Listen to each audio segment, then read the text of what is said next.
Bienvenue à notre émission hebdomadaire, le bar transversal, où on retrace l'actualité footballistique de la semaine. Très peu de mouvements dans les championnats, les classements restent à peu près les mêmes partout. Un week-end assez compliqué pour les Bleus Ciel. Là où certains prennent de l'avance, comme en Serie A, le championnat se resserre un petit peu en Bundesliga. Le classement de la Ligue 1 reste inchangé. Paris et Lens assurent la victoire, tandis que Marseille se fait accrocher au Paris FC. Marseille qui gagnait 2-0 se fait remonter 2-2 et perd 2 points précieux dans la course au podium. Même s'ils ne perdent pas de place dans le classement, Lyon revient à la même hauteur de points à 39 points. Lyon peut même passer devant le week-end prochain parce que l'OM se déplace au Paris SG et Lyon se déplace à Nantes. En effet, Marseille du coup qui s'éloigne encore un peu plus du top 2 et Lens et Paris qui assurent eux leur victoire sur la plus petite des différences mais qui assurent quand même leur victoire. C'était un week-end compliqué pour les Bleus Ciel comme on l'a dit dans l'intro avec City qui mène aussi 2-0 son match et se fait remonter 2-2 par Tottenham, ce qui change clairement la course à la première ligue. City qui a du mal à enchaîner les victoires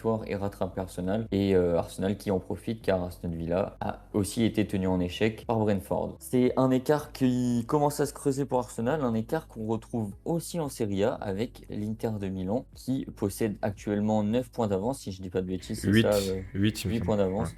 Mais avec un match de retard. C'est plus d'avance que le Bayern de Munich qui fait match nul ce week-end en Bundesliga. Ouais, voilà, là où on parlait d'une première défaite en championnat du Bayern la semaine dernière, ils enchaînent avec un nul face à Hambourg. Là où pendant plusieurs semaines on a dit que la Bundesliga était quasiment terminée et qu'il n'y avait pas de surprise, Dortmund revient tranquillement à 6 points. Est-ce qu'on peut dire que cette course est relancée finalement? Est-ce que la Bundesliga deviendra la Liga, cette Liga qui, elle, reste accrochée malgré des scénarios rocambolesques, avec le Real Madrid qui recevait le Rayo Vallecano, le derby madrilène, qui s'est retrouvé à être joué à la 100e minute Sur un penalty. penalty. Bon coup pour le Real qui arrive quand même à assurer cette victoire et ces 3 points, mais c'est passé à rien de s'éloigner un petit peu du Barça qui, eux, pour l'instant, se balade assez tranquillement, les gars. Comme on l'a dit, le PSG va recevoir l'OM, match très compliqué où arracher le nul pour Marseille sera déjà une bonne victoire. Si on veut rester un peu dans la course avec Lyon qui risque de gagner à Nantes. Et on a aussi City qui affronte Liverpool en match de Première Ligue et City qui peut réellement s'éloigner de la première place s'il chute contre Liverpool. Hier, sur le match PSG Strasbourg, Achraf Hakimi a pris un carton rouge et donc sera absent pour ce classico. On va voir ce que ça va donner. L'OM ont beaucoup à jouer parce que voilà, ils peuvent chuter du podium et se retrouver à la 4e place. Paris peuvent aussi perdre la première place, donc c'est un duel avec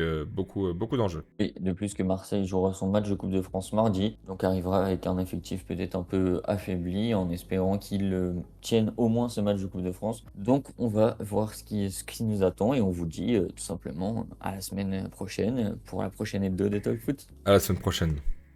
Ciao.